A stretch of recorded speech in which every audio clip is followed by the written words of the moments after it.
दुर्वासा जी आए, और दुर्वासा ऋषि को पता था कि यहाँ चना किसके पास चला गया है, सुदामा के पास चला गया है। भगवान की लीला है, भगवान ही लीला करते हैं, सब लीला पूरे भगवान से चलता रहता है। तो जैसे दुर्वासा ऋषि को पता चला कुछ जलपान दिया जाए, और जलपान में जब जल ही मिला, श्रापित तो कर दिए, जाओ वो चना तमोरी जो भी खाएगा उसको निर्धनता का जीवन भोगेगा, उनका जीवन निर्धनता का जीवन भोगेगा। बोले राधा भगवान की जय हो। उधर उसके पास रहने वाला नहीं है। अब इधर सुदामा जी आ रहे थे, कृष्ण तो आगे बढ़ गए थे, सुदामा जी वो पूरा श्राप को क्या किए, सुन लिए थे। जो दुर्वासा जी श्राप दिए थे ना माता, वो श्राप को कौन सुन लिए थे, सुदामा जी। और सुदामा जी सुन लिए, अभी मेरे लाला मेरे खाना दूसरा सखा रहता तो मेरे चना खा लेगा, वो चना श्रापित चना था ना, वो चना को जो खाएगा वो निर्धन हो जाएगा। हम और आप जैसे लोग रहते तो क्या करते, खा ले जाते निर्धन बन जाता था, हम तो है ना, ये भाव रखते नहीं। लेकिन वो सुदामा जी है, अद्भुत ब्राह्मण है वो। कभी भी सुदामा जी को दरिद्री मत बोला करो। दरिद्र कौन है जानते हो, दरिद्री उसको बोला जाता है जिसके घर में खूब धन संपदा है लेकिन धर्म कर्म के लिए हाथ ऐसा है, ये है दरिद्री। और इन्हीं घरों में दरिद्र का वास रहता है। खूब धन है लेकिन देखना ऐसे घरों में कई लोग धन का तो वास रहेगा, लेकिन उनके घर में कला रोए बड़े जगला सताल इसी में मग्न हो जा रहे हैं। ये है दरिद्र का। दरिद्र वो नहीं, दरिद्री तो वो है जिसके पास धन खूब है लेकिन किसी निर्धन को 1 रुपया देने के लिए 10 बार सोच रहा है, उसको दरिद्री बोला गया। महादरिद्री वही है जो कोई किसी को दान करने के लिए हाथ नहीं उठा, किसी भूखे को भोजन नहीं करवा पा रहा है, वो दरिद्री है माता। सुदामा जी दरिद्र नहीं, सुदामा जी क्या थे, निर्धन थे। क्या थे, निर्धन थे। गरीब ब्राह्मण बोला जाता है, धन नहीं था, निर्धन थे, वही सुदामा जी। अद्भुत कथा है, ये कथा हमारे चैनल में भी डलेगा, सब लोग प्रसादित होंगे। बोलो राधा रमन भगवान की जय हो। देखिए ध्यान से सुनिए, सुदामा जी के बारे में सोचने से पहले 10 बात सोचा करो। आजकल तो लोग कुछ भी एक मजाक की तौर में ले लेते हैं, है ना माता। तो जैसे सुदामा जी को पता चला कि सुदामा कि ये जो चना चबेला है, इसको जो भी खाएगा वो क्या हो जाएगा, निर्धन हो जाएगा। तो सुदामा जी ने प्रण ले लिया, ये चना मैं ही खा लूंगा, और लाठी लेकर चले गए। कहाँ, जंगल में जैसे गए, शाम का समय हो गया, घनघोर घटा छा गया, खूब वर्षा होने लगी। जैसे वर्षा होने लगी माताओं, वर्षा का प्रभाव देखिए माताओं, अद्भुत प्रभाव है। वर्षा जैसे होने लगी तो वर्षा को देखते हुए सुदामा जी ने क्या किया, एक वृक्ष में चढ़ गए, और एक वृक्ष में कौन चढ़ गया, भगवान कृष्ण चढ़ गए। तो सुदामा भैया बड़ी भूख लगी है, क्या कर रहे हो भैया, कुछ नहीं सका, चना को तो अकेले खा रहे हो भैया, चना खा लूं क्या खाना, थोड़ा सा करके पूरे चना को सुदामा जी ने खा लिया। मैं निर्धन हो जाऊं लेकिन मेरा मित्र निर्धन होना नहीं चाहिए। ये भाव है माता, अद्भुत भाव है। मैं निर्धन हो जाऊं लेकिन मेरा मित्र निर्धन नहीं होना चाहिए। मेरा कान्हा तो द्वारिकाधीश बनना चाहिए। चाहता अगर दूसरा मित्र रहता तो उस चने को ले भाई करके दे देता, लेकिन मेरे ठाकुर ने नहीं, मेरे ठाकुर को सुदामा जी ने दिया और चना खा लिया। अब जो प्रसंग आती है, सांदीपनि आश्रम में जैसे गुरु विद्या संपन्न हुई, और गुरु विद्या संपन्न हुई, सभी ने अपने गुरुओं को प्रणाम किया। और जैसे अपने गुरुओं को प्रणाम किया है, कृष्ण जी कहाँ चले गए, द्वारिका चले गए, है ना, अपना राजपाट संभालने के लिए। और सुदामा जी ब्राह्मण थे तो अपने ब्राह्मण कर्म की ओर चले गए। अपना दैनिक पूजा पाठ, जजमानों का कथा सुनाने का जो कर्म होता है ना ब्राह्मणों का, तो अपने कर्म के लिए चले गए। अब जैसे चले गए सुदामा जी कर्म के लिए, तो इधर प्रभु का विवाह तो आप लोगों ने सुना। तो सुदामा जी का विवाह किससे हुआ था माता,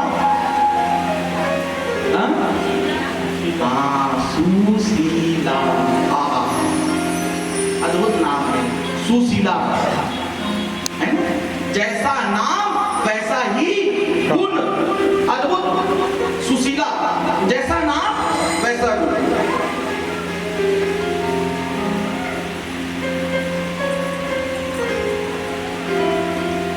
पहला सुख क्या है जानते हैं? पहला सुख निरोगी काया है ना। पहला सुख निरोगी काया। अगर हमारा शरीर स्वस्थ रहेगा तो हम लोग आनंद बटोर लेंगे, तो सबसे पहले वही सुख है, निरोगी काया। दूसरा सुख जब घर में हो माया, क्या माया, यानी धन दौलत संपत्ति रहनी चाहिए घर में तो आनंद आता है, तो दूसरा सुख घर में हो माया। तीसरा सुख किसको बोला गया? सुलक्षणी नारी, मतलब पत्नी को बोला गया है। पत्नी अगर सुलक्षण वाली मिल गई तो समझ जाओ जीवन क्या बन गया, धन्य हो गया। और चौथा सुख पुत्र आज्ञाकारी, चौथा सुख पुत्र आज्ञाकारी। अगर पुत्र आज्ञाकारी अगर हमारा हो गया तो समझ जाओ जीवन भी स्वर्ग बन जाता है। तो तीसरा सुख पत्नी को बोला गया है। तो वैसे ही पत्नी किसको मिला था? सुदामा जी को, सुशीला, अद्भुत, धर्मपरायण, भगवान नारायण के अपने पति के लिए, जैसे मेरा पति अपने पति के हर कर्म में उसका साथ देती थी, पति के हर सुख दुख में उसका साथ देती थी। अगर देखो पत्नी को कैसे होना चाहिए, पत्नी को तो ऐसे होना चाहिए, अगर कोई तकलीफ है, कोई समस्या है पति को, तो उसके दुख में खड़े रहे, है ना, और उसको समझाए, आत्मसम्मान बढ़ाए, अपने पति का आत्मगौरव कभी गिरने नहीं देती। वो पत्नी होती है। चिंता क्यों करते हो, सब ठीक होगा, चिंता क्यों करते हो, सब ठीक होगा, हम मिलकर इस समस्या का समाधान निकालेंगे। ऐसे होते हैं ना पति पत्नी का प्रसंग, तो वैसी है। तो वैसी सुशीला थी। सुशीला जैसी पत्नी सभी को प्राप्त हो जाए तो जीवन धन्य हो। अद्भुत थी सुशीला माता।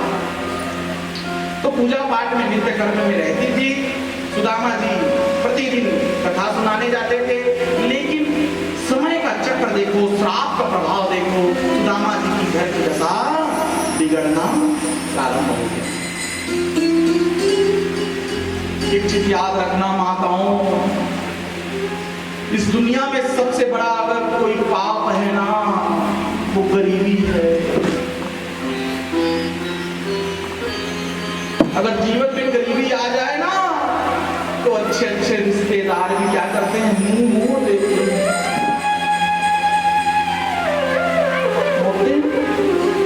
रिश्तेदार पूछते भी नहीं है, लाख मित्र बन जाते हैं अमीरी में, गरीबी में तो कोई पूछता नहीं। सुदामा जी की घर की दशा अद्भुत होने लग गई माताओं। घर में अन्न तो क्या, बैठो बेटा, बार बार आना है। घर में अन्न तो क्या, अन्न का एक भी दाना नहीं था, अन्न का एक भी दाना नहीं था माता। अपने पुत्रों को समझाती थी, मैया भूख लगी है, माँ बड़ी भूख लगी है। तो अपने पुत्रों से कहती थी, बेटा आज तो एकादशी है ना, आज एकादशी है, अब तो दिन की बात, कल द्वादश होगा, प्राणायाम करेंगे ना, कुछ बनाएंगे। यहाँ तक की गरीबी थी माताओं, आप लोग यकीन नहीं करना, जो बड़े बड़े पत्थर होते हैं ना, वो लोग उस पत्थरों को पानी में ऐसे डाल दिया करते, और पानी में डालकर बच्चों को दिखाते थे, देखो बेटा, वो देखो आलू उबल रहा है, आलू उबलेगा। वो बच्चे देख कर माँ भूख लगी है, देख कर बच्चे सो जाते, भूख से सो जाते। सुदामा जी की दशा अद्भुत हो गई थी, और सुदामा जी तो बस एक मंत्र का जाप कर रहे थे, जय श्री कृष्ण, जय श्री कृष्ण, जय श्री कृष्ण, जय श्री कृष्ण, जय श्री कृष्ण, जय श्री कृष्ण, जय श्री। इसी मंत्र के जाप से सुदामा जी किए जा रहे थे। उनकी पत्नी सुशीला कहती है कि आप भगवान कृष्ण की भक्ति करते हो, उनसे मिलने तो जाया करो। अरे यही ठीक है, यही से भक्ति। एक दिन सुदामा जी को कुछ अन्न दान में मिला, है ना। देखो ब्राह्मणों को कुछ दान देते हो, ब्राह्मण देवता लोग क्या करते हैं, घर में उसको बना के पाते हैं माता, है ना, पाते हैं, और उनके साथ उनका परिवार पाता है, और उनके पास तो कोई धन नहीं रहता, कोई नौकरी नहीं रहती है। तो वैसे सुदामा जी ने भिक्षाटन से, ब्राह्मणों का कर्म है दान देना, दान लेना, भिक्षा लेना, भिक्षा लेना, ज्ञान देना, ज्ञान लेना, यही तो कर्म है। और तो काम करते नहीं सुदामा जी, भिक्षा से थोड़ा अन्न प्राप्त हो गया, उसी अन्न से क्या किए, थोड़ा सा भात बनवाए, और जैसे भात बनवाए तो सबसे पहले नियम है, ठाकुर जी को धरा दिए, ठाकुर जी को पवा दिए। अब जैसे ठाकुर जी को पवाए तो 3 हिस्सा है अपने बच्चों को दे दिए, एक हिस्सा सुशीला, अब थोड़ा सा हिस्सा सुदामा जी। ऐसे हिस्सा निकाल के बैठे थे घर में और भोजन पा रहे। आप सभी लोग भी अपने परिवार के साथ भोजन पाते होंगे। देखो दिन का भोजन भले ना पाओ, रात्रि का भोजन परिवार के साथ बैठकर करना चाहिए। बोलो जैसे दिन का भोजन भले मत, रात्रि का भोजन अपने पति के साथ, अपने पुत्र के साथ, है ना। और मैं बाल गोपाल से कहता हूँ, और यहाँ से मैं तो अपनी माँ से प्रतिदिन आधा घंटा 1 घंटा बात करता हूँ, और उनके पैर दबा कर ही सोता हूँ। मेरा देवी का नियम है ना, अपनी दादी से बात करो। तो ऐसे दिन में प्रतिदिन अपने माता पिता से बात करना चाहिए, अपने बच्चों से बात करना चाहिए, बेटा क्या चल रहा है। तो वैसे सुदामा जी बैठ गए और बैठकर अपने बच्चों के साथ भोजन पाने लग गए। भिक्षाम देहि, भिक्षाम देहि।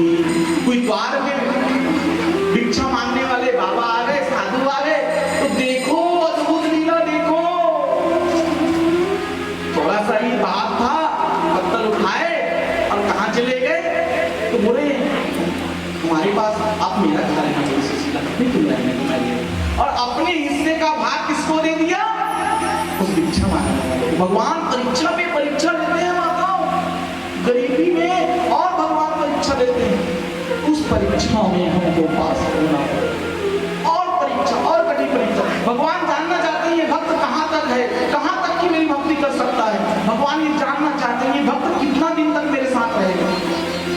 और जैसे आपके मन में लगने लग गया, इतना पूजा कर रहे हैं, इतना कथा कर रहे हैं, इतना भजन कर रहे हैं, हमारे घर का उद्धार नहीं हो रहा है, समझ जाओ आपकी भक्ति वही टूट रही है। और उस परीक्षा में पास हो गए, देखना कुछ ही वर्षों में आपके घर की दशा सुधरने लग जाएगी, माताओं सुधरने लग जाएगी। तो भगवान के परीक्षा में पीछे बताता था। वैसे ही सुदामा जी महाराज अपनी जो भिक्षा पात्र से जो थोड़ा सा मिला था उनको दे दिए। अब उनकी पत्नी कहती है आप आधा पालो, आधा मैं पालूंगा। एक कौर बचा था, उसको दाना छोटा सा बचा था, उसी को पाकर पानी पीकर सुदामा जी सो गए। अब दिन आगे बढ़ता चला गया, लेकिन दिन प्रतिदिन गरीबी इतनी बढ़ गई, इतनी गरीबी बढ़ गई कि अब तो बच्चे लोगों का हाल, स्वास्थ्य भी खराब होना प्रारंभ हो गया। जब बात बच्चों पर आ गई तब सुशीला कहती है सुनो अब चले जाओ अपने द्वारिकाधीश के पास। आप कहते हो ना आपका बचपन का मित्र है। सुशीला कैसी बात कर रही हो, मैं अपने मित्र से मांगने जाऊंगा, मैं अपने प्रभु से मांगने जाऊंगा।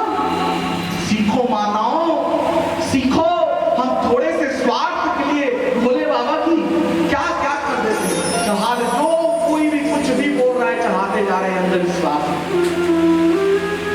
हमारी भागवत कथा अंधविश्वास को आपको नहीं देती, ये चढ़ाओ ये मिलेगा, ये चढ़ाओ ये मिलेगा।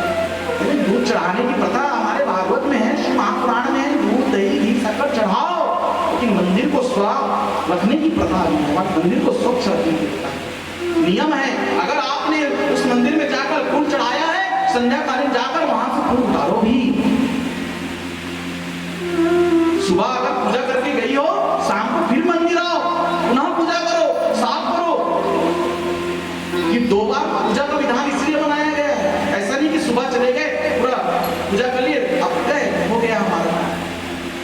ये सीखो भगवान से। मैं भगवान को क्या मांगूंगा सुशीला, वो मेरे भगवान है, मैं मांगूंगा नहीं। अरे अपने लिए नहीं तो मित्र से मिलने तो चले जाओ। जिद करने लग गई, स्वामी मुझे आपको मेरी कसम है जाना पड़ेगा, आपको वो भी नहीं माने। तब सुशीला ने भगवान की सौगंध दे दी, जिस भगवान को आप भजते हो उसके लिए आपको जाना पड़ेगा, चले जाओ। माता सुशीला कहती है कैसे कर रही हो? सुदामा कहता है कैसे कर रही हो? तब माता सुशीला कहती है स्वामी आप जाइए अपने मित्र से मिलकर। सुशीला पर कैसे जाऊं, मेरे पास तो खाली हाथ हूं। भगवान के देखो मित्र के घर, बेटी के घर, गुरु के घर और कथा स्थल में, मंदिरों में खाली हाथ नहीं जाना चाहिए। आप खाली हाथ आओगे तो यहाँ खाली हाथ आओगे तो भगवान के दरबार में आप खाली हाथ कैसे जा सकते हो? कुछ तो लेके जाओ, है ना? और बेटी के घर भी खाली हाथ नहीं जाना। बेटी के घर का तो पानी भी नहीं पीना चाहिए। मित्र के घर कुछ लेकर जाओ, मेरा मित्र है। गुरु के घर कभी भी जाते हो तो कुछ लेकर जाना चाहिए, गुरुदेव के चरणों में भेंट करने के लिए। तो सुदामा बोले मैं क्या लेकर जाऊं? चिंता क्यों करते हो? माता सुशीला 4 घर से भिक्षा मांगी थी, 3 अंजल का चावल मांगी थी, अपने दुपट्टे को फाड़ती है, जो साड़ी कई दिनों से खुला हुआ था उसी दुपट्टे को फाड़ कर बढ़िया सा पोटली बनाया है ना? मैया पोटली लाइए, मेरी माँ आप लोग जाओ जाओ। देखिए सभी लोग ध्यान से सुनिए। और जैसे ही पोटली जो है अंजल चावल, आप सभी लोगों के पास आया जाएगा माता ना, 2 मिनट रुको, बस 2 मिनट रुको, है ना? सब कथा में आए वो जजमान लोगों को इसलिए बोलना पड़ता है। चलिए चलिए चलिए सब लोग कथा में ध्यान देंगे, बोलिए राधा रमण भगवान की जय। तो जैसे ही चलो भैया राकेश आपका भी काम बड़ा अद्भुत है भैया, आइए ना, चलिए बोलिए राधा रमण भगवान की जय। चलिए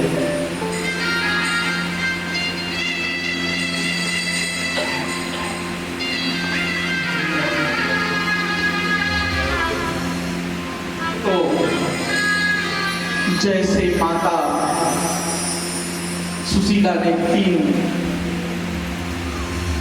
अंजुल का जो चावल है पोटली बना कर दी है और सुशीला माता के बात को मानकर चल पड़े सुदामा। लेकिन कहाँ सुदामा जी रहते थे और कहाँ ठाकुर जी रहते थे? इतना दूर कैसे जाऊंगा करके मन में सोच सोच कर जा रहे हैं। दूर नगरी बड़ी दूर नगरी, दूर नगरी बड़ी दूर नगरी, हाँ दूर नगरी बड़ी दूर नगरी, हाँ दूर नगरी बड़ी दूर नगरी। चलिए हम लोग भी जाते हैं। दूर नगरी बड़ी दूर नगरी।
ये बात रखना है प्रभु से।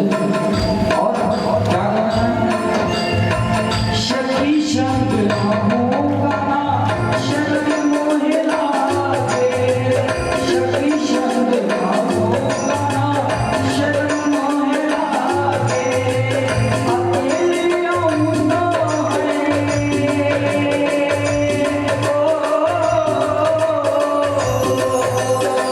अकेले आऊं तो अकेले आऊं तो भूले लगेगी बड़ी दूर लगेगी, हाँ भूले लगेगी बड़ी दूर लगेगी, हाँ भूले लगेगी बड़ी दूर लगेगी। कृष्णा हो मैं कन्हैया, कृष्णा हो मैं गोपाला, तेरी द्वारका लगेगी बड़ी दूर लगेगी, हाँ भूले लगेगी बड़ी दूर लगेगी। धीरे धीरे चलूंगा ना कमल मोर नाच के, धीरे धीरे चलूंगा ना कमल मोर नाच के, झटपट चलूंगा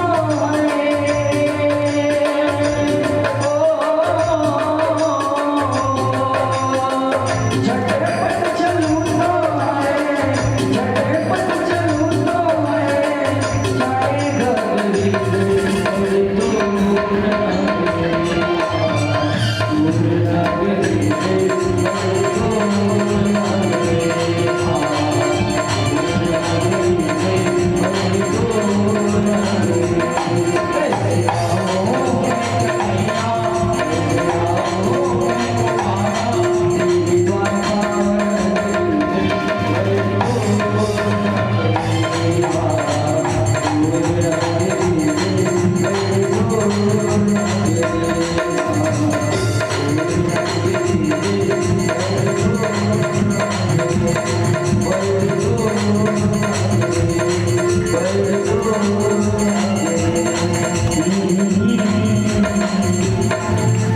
कैसे आऊं मैं कन्हैया, कैसे आऊं मैं गोपाला, तेरी द्वारका नगरी रे बड़ी दूर नगरी। बोलिए कृष्णचंद्र भगवान की जय। जय श्री कृष्ण, जय श्री कृष्ण, जय श्री कृष्ण बोल बोल कर जैसे सुदामा जी आगे बढ़ रहे हैं। एक जगह विशाल वृक्ष था, उस वृक्ष की छैया में थोड़ा विश्राम करने करके बैठ गए हैं। तब रुक्मणी मैया इधर सब देख रही है, लाइव टेलीकास्ट। रुक्मणी माता तो सब देख रही है, किसके साथ? ठाकुर जी के साथ बैठ गई। और जैसे देख रही है तो कहने लगी, ठाकुर जी इतना दूर कितना विलंब लेंगे, आप लोग को जल्दी बुला लो ना। हाँ रुक्मणी, मैं स्वयं चला जाता हूँ मेरे मित्र को लेने, है ना। तो ठाकुर जी ने ग्वाले का क्या बना लिया? भेष बना लिया। बोलिए कृष्णचंद्र भगवान की जय हो। अद्भुत कथा है माताओं, थोड़ी देर की कथा, फिर कथा विराम लेगी। और सभी लोगों को यहाँ से जो मैं प्रसादी चावल दूंगा ना, उसको अपने दिल के जो पात्र है ना, चावल का पोटी, उस पात्र में एक लाल कपड़ा बना के बढ़िया रख दो। और यहाँ जो गोवर्धन जी है, उसका गोबर का थोड़ा सा से बेला बना के उसको सुखा देना। अभी थोड़ा घर के अंदर सुखाना, बरसात का दिन है और सूख जाएगा ना, तो उसको भी बढ़िया लाल कपड़ा या फिर ऐसी कपूर करके बढ़िया उसको रख सकते हो लाल कपड़ा। इसमें चावल का जो पात्र रहता है ना, उसमें सदैव आप लोगों के घर में अन्न की कमी होने वाली नहीं है। बोलिए राधा बिहारी लाल की जय हो। तो ध्यान देना, सुदामा जी को जैसे पता चला कि यहाँ विश्राम कर रहे हैं, विश्राम किए, कृष्ण भगवान ग्वाले के रूप में आ गए और कहने लग गए, ओ भैया, भगवान तो भगवान है, सब जगह आनंद ही लेने आ जाते हैं। ओ भैया, जय श्री राम भैया, जय श्री कृष्ण भैया, जय श्री कृष्ण। सुदामा जी भी जाग गए, जय श्री कृष्ण भैया, जय श्री कृष्ण। ये कृष्ण कौन है भैया? बोले नहीं जानते कृष्ण को? द्वारिकाधीश। अच्छा, वो द्वारिकाधीश 16,100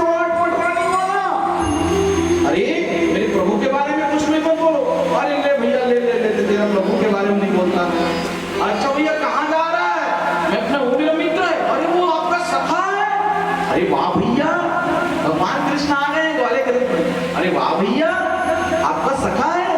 और बढ़िया भगवान बैठ गए अपने मित्र के साथ, और जैसे सुदामा जी के साथ बैठ गए, और भगवान जानते थे कि मेरा मित्र भूखा है ना, भगवान जानते थे मेरा मित्र भूखा है। और जैसे भगवान ने थोड़ा पात्र रुक्मणी माता रोटी बनाई थी, उस रोटी को जैसे खोला है, भगवान कहते हैं हे भैया सुदामा, कुछ पात्र में रोटी है भैया, पा लेते हैं, फिर सो जाएंगे, सुबह तो जाना ही है, मैं आपको रास्ता दिखा दूंगा, द्वारिका का रास्ता मुझे पता है। बोले ठाकुर जी, और सुंदर मस्त रोटी पवा रहे हैं, लेकिन जैसे सुदामा जी को आधा रोटी धर दिए, तो एक तो सुदामा जी जैसे निवाले को ऐसे होठ में लगाने ही वाले थे, खाने वाले थे, उनको अपना किसका याद आ गया, अपने बच्चों का।